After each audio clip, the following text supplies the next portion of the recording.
Hello, my name is Dr. John Pilcher. I'm a bariatric surgeon in San Antonio, and in this segment I want to talk about the thermodynamic theory of weight loss and how it's an incomplete picture of the way human beings actually lose weight. The thermodynamic theory is kind of a fancy name for the concept that a person's weight follows naturally from the relative balance of calories in versus calories out. This is a mathematical approach to weight loss, and it's not a terrible place to start. It's accurate as far as it goes, but as we'll see, it leaves out many important factors in the overall control of weight in human beings. So people who suffer from the obesity disease have a problem with excess fat storage or a problem with excess energy in their system. And thermodynamics comes into this with the first law of thermodynamics, which is called the law of conservation of energy, which states that in an isolated system, energy cannot be created or destroyed.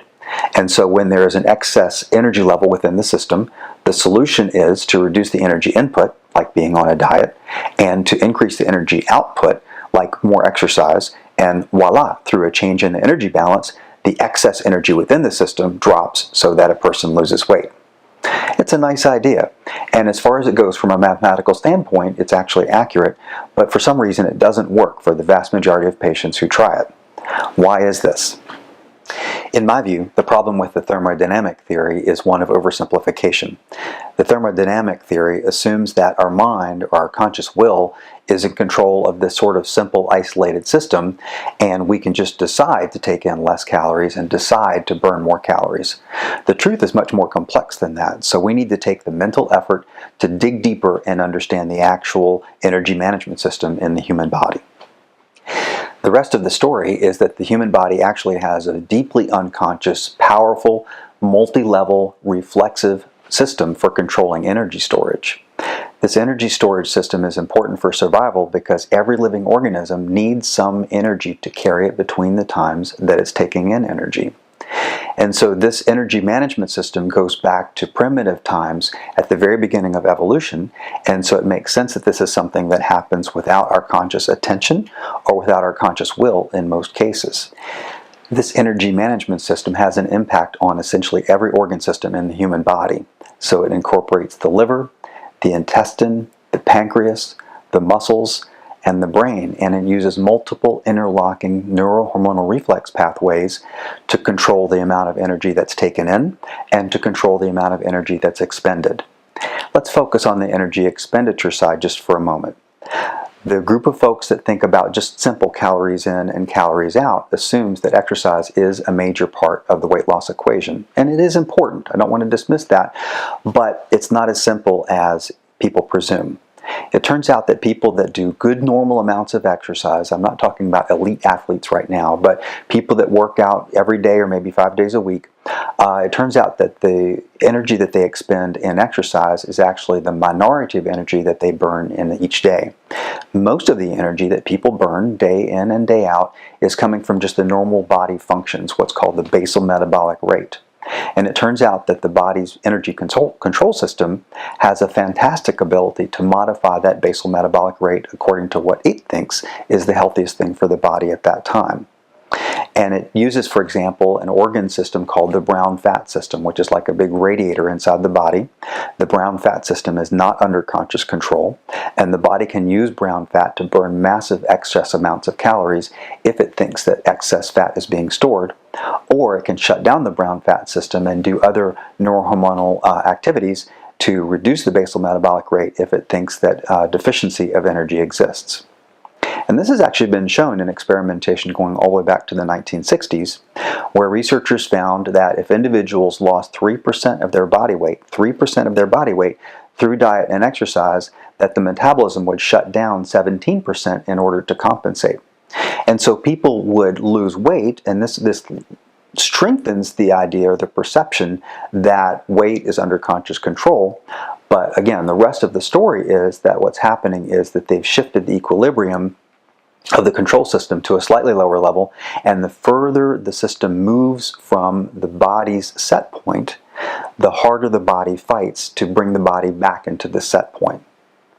Now I can demonstrate this for you using another survival system that people understand. I like to talk about the system of breathing.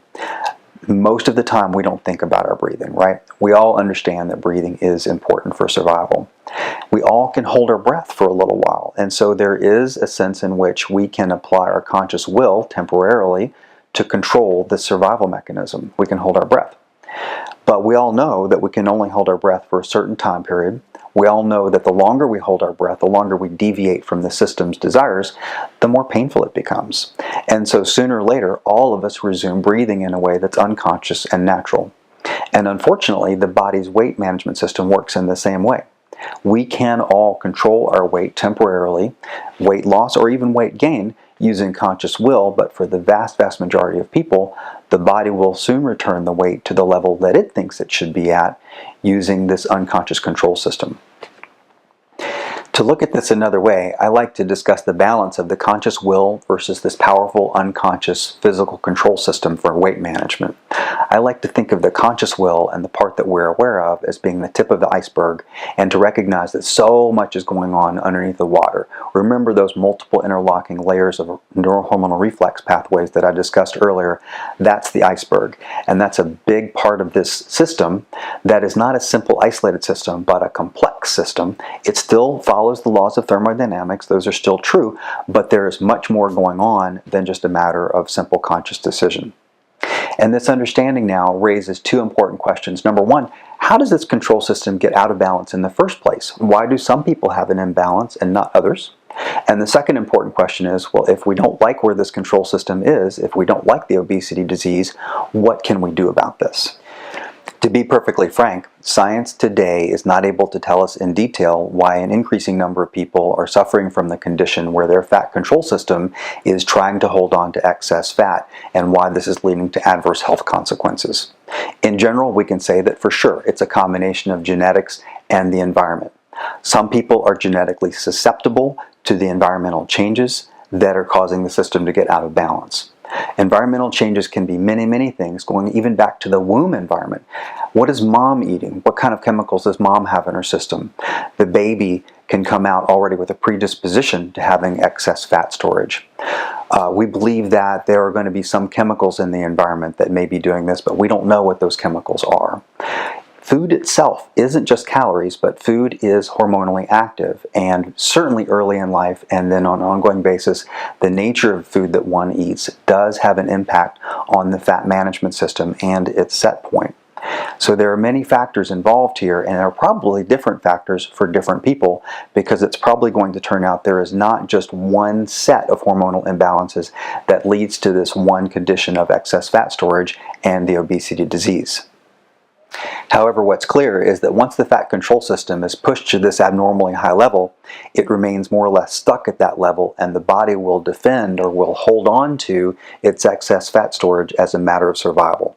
And once again, this is an unconscious, powerful, constantly functioning system that will always push to get the body back to where it thinks it should be, even though we know intellectually that's not a healthy place.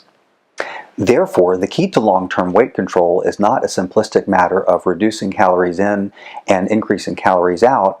It is in adjusting the abnormally elevated level of the fat control system down to a lower healthy level, so that the fat control system helps reduce the calories in and increase the calories out.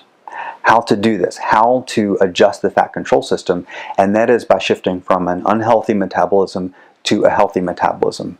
There are many different levels of intervention for this that go beyond the scope of this little segment, but basically they're going to involve healthy eating with natural foods, making sure that vitamins are up to speed, perhaps using pharmacologic treatment to change the body's set point, and perhaps applying surgery in selected cases. So in summary, we can understand that the thermodynamic theory of weight loss, the concept of managing weight through a simple adjustment of calories in versus calories out, is technically accurate but is woefully incomplete. The proper use of our mental effort and our conscious will and medical care is to bring the body into a healthier metabolic balance so that we downregulate this fat management system to a lower healthy level, causing the body to be helpful in burning this excess fat in a way that lasts for many years.